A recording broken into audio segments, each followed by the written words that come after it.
नमस्कार विद्यार्थी मित्रांनो, माझं यूट्यूब चॅनल डिजिटल शिकवणी यामध्ये आपलं स्वागत आहे.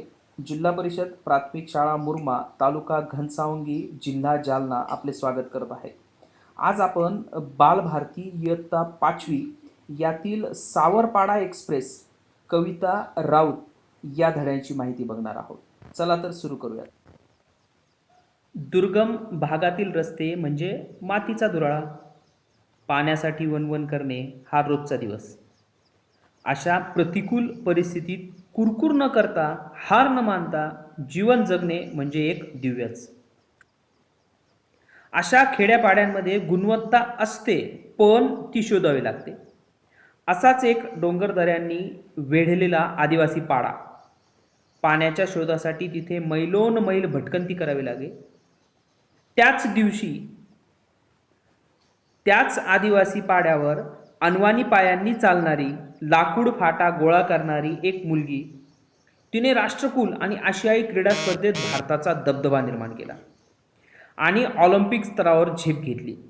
या आंतरराष्ट्रीय धावपटूचे नाव आहे कविता राऊत आणि त्या पाड्याचे नाव आहे सावरपाडा. हा पाडा नाशिक जिल्ह्यातील त्र्यंबकेश्वर तालुक्यात आहे. तिचे बालपण निसर्गाच्या सान्निध्यात गेले. तिची आजवरची वाटचाल एक दीर्घ साधना बनली आहे. राष्ट्रकुल क्रीडा स्पर्धेत कांस्य आणि आशियाई क्रीडा स्पर्धेत रौप्य व कांस्य अशी पदके कविताने पटकावली. लागोपाठच्या या दोन्ही स्पर्धांमध्ये भारताचे नाव उंच करणारी धावपटू म्हणजेच सावरपाडा एक्सप्रेस कविता राऊत. चीनमधील गुआंगझू येथे झालेल्या आशियाई क्रीडा स्पर्धेत 10,000 मीटर धावण्यात कविताचे सुवर्ण पदक अवघ्या सेकंदाने हुकले. पण त्या प्रसंगी कविताची समजूत तिच्या आईने काढली. आईच्या शब्दांनी कविताला दिलासा मिळाला. अवघ्या 4थी शिकलेल्या आईच्या समंद शब्दांनी कविताला आजवर अनेक कठीण प्रसंगी आधार दिला आहे. कष्टप्रद अनुभवांमुळे कविताचे पाय कणखर बनले. नाशिक जिल्हास्तरीय शालेय क्रीडा स्पर्धेत कविताने धावण्यात प्रथम क्रमांक मिळवला. पण कविताचे वेगळेपण तिचे वडील रामदास आणि आई सुमित्रा यांना फारशा तीव्रतेने त्यावेळी जाणवले नाही. कविताच्या पायांमधील चमकदार दौड हेरली ती प्रशिक्षक विजेंद्र सिंग यांनी. त्यांनी कविताच्या आईवडिलांची मानसिकता तयार केली आणि तिला नाशिकच्या भोसला मिलिटरी स्कूलच्या मैदानावर तंत्रशुद्ध पद्धतीने धावण्याचे धडे देण्यास सुरुवात केली. बूट घालून धावणे कविताला अवघड वाटायचे, कारण लहानपणापासून अनवाणी धावण्याचीच तिला सवय होती.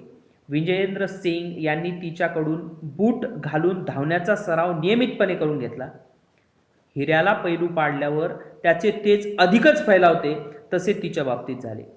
गुजरातमधील गांधीनगर येथे झालेल्या राष्ट्रीय पातळीवरील शालेय स्पर्धेत धावण्यात रौप्य पदक मिळवून तिने यशाचा आरंभ केला. पुढे मग नाशिक येथे सराव आणि हर्सुल येथे शिक्षण अशी कसरत कविता करत होती. कविताची ही ओढाताण पाहून विजेंद्र सिंग यांनी तिला 11वी भोसला मिलिटरी कॉलेजमध्ये प्रवेश मिळवून दिला.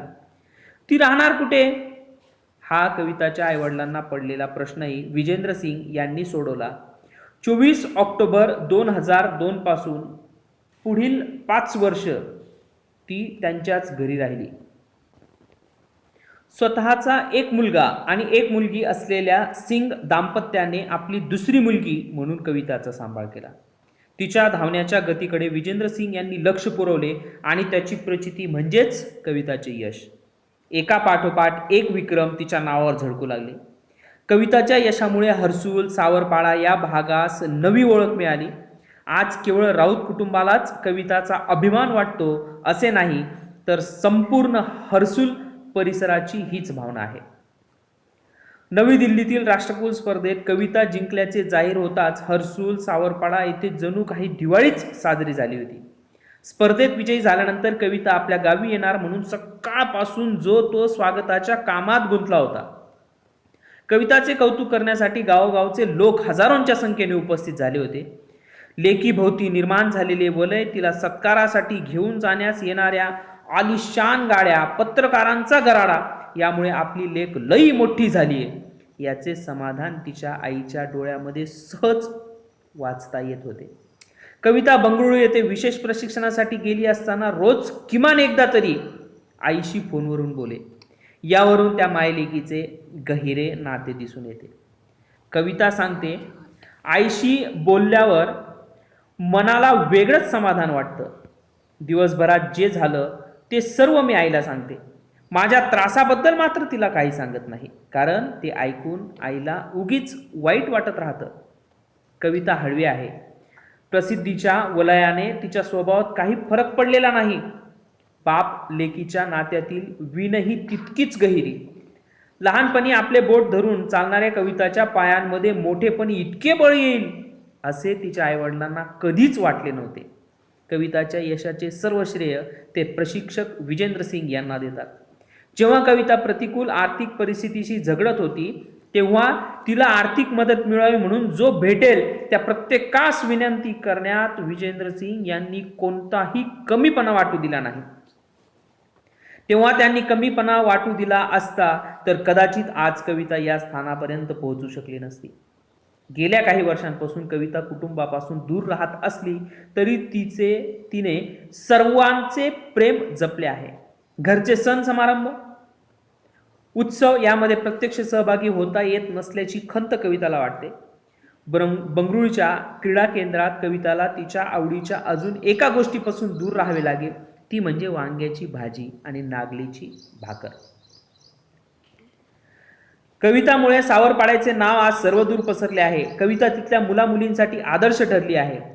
आज कविता भारतातील अव्वल धावपटू आहे. पी.टी. उषा या धावपटूला ती आपला आदर्श मानते. ती खूप मेहनती आहे. धावण्याचा सराव ती मनापासून करते. आपल्या प्रशिक्षकांनी दिलेल्या छोट्या मोठ्या सूचनांचे कटाक्षाने पालन करते. कविताचे म्हणणे आहे, मेहनत करणे आपल्या हातात असते आणि मेहनत हाच उद्दिष्टाकडे, ध्येयाकडे नेणारा महामार्ग आहे. हा महामार्ग आपल्याला यशाकडे नेतो. आपले जीवन आपणच घडवतो. कोणत्याही खेळाडूसाठी शारीरिक तसेच मानसिक तंदुरुस्ती ही महत्त्वाची असते. कविता सरावात कधीच कसूर करत नाही. कविताचे इतर झगमगाटी गोष्टींकडे लक्षही नसते. खेळाचा सराव चालू असतानाच यशवंतराव चव्हाण महाराष्ट्र मुक्त विद्यापीठामुळे तिला शिक्षणातही खंड पडला नाही. कविता ही तिच्या जीवन प्रवासाची यासह इतर दर्जेदार शैक्षणिक व्हिडिओसाठी माझं यूट्यूब चॅनल डिजिटल शिकवणी लाईक करा, शेअर करा, सबस्क्राईब करा. धन्यवाद.